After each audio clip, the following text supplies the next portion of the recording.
राम राम दोस्तों। मैं आपका दोस्त धर्मा फौजी। दोस्तों, एक खबर मिली है मुझे कि जो अपने बड़े बड़े जहाज होते हैं तेल लेने वाले, तेल गैस वगैरह के टैंक होते हैं ना जो पानी में चलते हैं, वो बहुत बड़े होते हैं। उनका इंश्योरेंस होता है, कुछ बड़ी बड़ी कंपनियां जो इनका इंश्योरेंस करती है।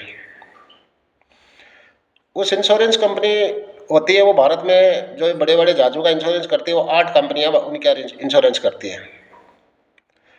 लेकिन उनकी संख्या अभी बढ़ाकर 11 हो गई है कल। क्यों हुई है उसका, इसके बारे में एक मैं आपको बात बताता हूँ। अभी जो होर्मुज वाला लफड़ा चल रहा है ना, उससे निपटने के लिए भारत ने रशिया की कंपनियों के साथ मिलकर उन जो 8 कंपनियां थी उसकी संख्या बढ़ाकर 11 कर दी है, 3 और बढ़ा दी। अभी उसके बाद में क्या है कि उसको बढ़ाने के लिए अभी और भी तकरीबन हो रहा है कि ये तकरीबन 15-16 कंपनियां होंगी जो उन जहाज़ों का इंश्योरेंस करेंगी।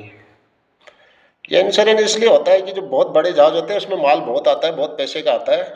तो जो जहाज़ चलाने वाले जहाज़ होती है, उस कंपनी चलाने वाले अलग होते हैं, तो इंश्योरेंस करते हैं। कहीं उसका नुकसान हो गया, डूब गया, या कुछ किसी ने लूट लिया, या किसी ने ख़त्म कर दिया, तो उसका भरपाई वो इंश्योरेंस कंपनियां करती है। जैसे हम बीमा कराते हैं ना, LIC वगैरह करवाते हैं, उस हिसाब से उनका वो इंश्योरेंस होता है।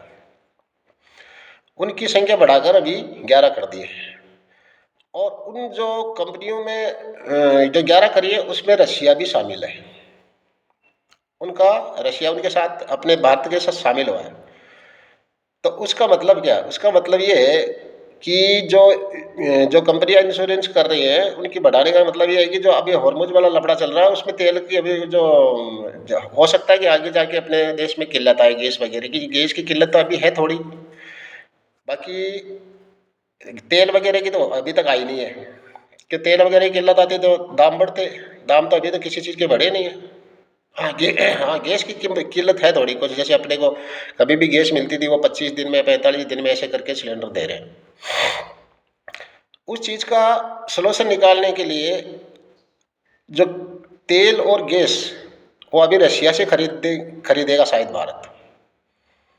इसलिए भारत ने रशिया के साथ ये समझौता किया और इंश्योरेंस कंपनियां हैं जो उनकी संख्या बढ़ाकर 11 करी है, और ये अभी और बढ़ेंगी।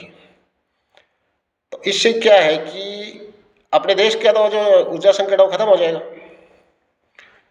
लेकिन हॉर्मुज में जो लफड़ा चल रहा है उसका संकट से अमेरिका से, जो हम जिसमें जैसे हम ये खाड़ी देशों से तेल लेते हैं, उनका तेल लेना बंद हो जाएगा।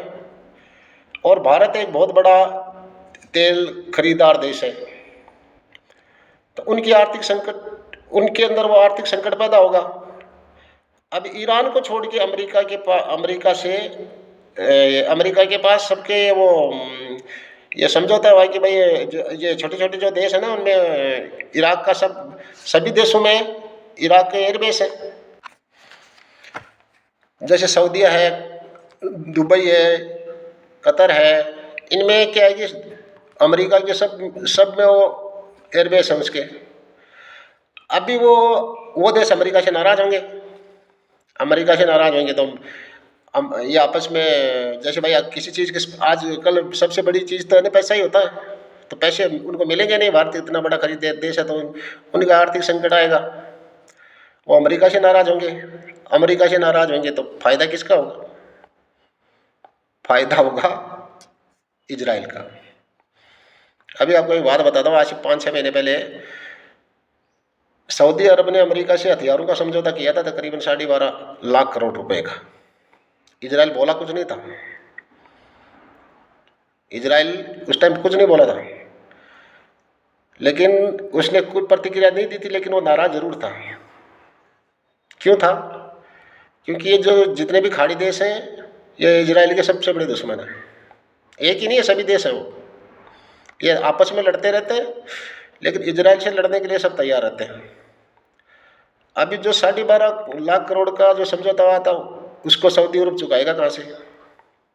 चुकाएगा कहाँ से? इनमें आपस में तनातनी होगी। तनातनी होगी तो फायदा किसका होगा? इजराइल का होगा। अब इजराइल का फायदा, इजराइल बोल तो कुछ नहीं रहा। अभी भी ट्रम्प कितना तड़प रहा है कि उसके ईरान के साथ समझौता करने के लिए। इजराइल समझौता कर नहीं रहा,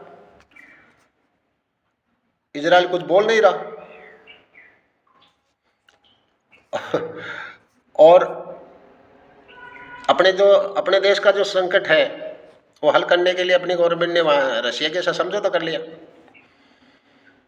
तो उन देशों में आर्थिक संकट आएगा, आर्थिक संकट आएगा तो इजराइल को फायदा होगा।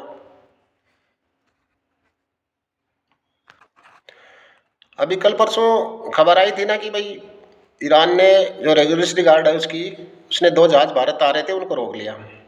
वहाँ के कुछ वीडियो भी आए थे, अखबार में भी ये खबरें छपी थी। लेकिन वो कल होते होते कल वो वहाँ से 6 जहाज निकला के आ गए।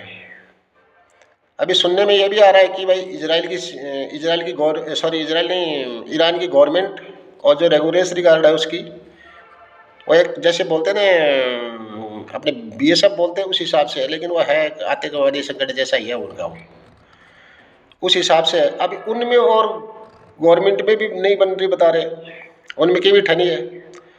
अभी जो पहले अपने जो 2 जहाज आ रहे थे उनको बाकायदा परमिशन दे दी थी ईरानी गवर्नमेंट ने, लेकिन ये रेगुलेटरी गार्ड ने उनको रोक लिया था। तो बीच में खबर ये भी आती है कि भाई ये इनके आपस में नहीं बन रही है, क्यों ये बनने का मतलब होता है वो इस देश पर कब्जा करना चाहते हैं। रेगुलेटरी गार्ड वो भी बहुत पावरफुल है वहाँ की, जैसे क्या बोलते हैं पाकिस्तानी सेना है ना, उस हिसाब से उसका काम होता है वहाँ, उसको सेना का दर्जा दे रखा उन्होंने। अभी अमेरिका को न उगलते बन रहा है ना निकलते बन रहा है। अभी पिछले साल जो फाइनेंस ईयर था अपने अमेरिका के साथ व्यापार का, वो $220 मिलियन का था। ट्रंप ने कितने टैरिफ लगाए, ये कर दिया, 25% कर दूंगा, 30% कर दूंगा। ऐसे करते करते भी भारत और अमेरिका के बीच में जो ये अपना व्यापारिक था ना, व्यापार का धंधा, ट्रेड बोलते जिसको, व्यापार हुआ, वो 220 मिलियन का हुआ। और पाकिस्तान की टोटल जो आर्थिक बजट होता है, उसका सालाना बजट होता है ना, वो 60 करोड़ का था, और 60 मिलियन का था। तो उससे जो पाकिस्तान का बजट है उससे अमेरिका ने और भारत ने व्यापार कर लिया 3.5-4 गुना ज़्यादा था। अभी कुछ दिन पहले खबर आई थी ना कि इजराइल नहीं, कौन सा, ब्राज़ील से भी तेल आ रहा है। तो भारत में अब ऊर्जा संकट नहीं आने वाला, भारत में गैस तेल की पूर्ति होती रहेगी। भारत की गवर्नमेंट इतनी कमज़ोर नहीं है कि अमेरिका के तलवे चाटेगी या ईरान वाले हॉर्मुज के ऊपर ही डिपेंड रहेगी। तो दोस्तों थी ये आज की बात। जय हिंद, जय भारत।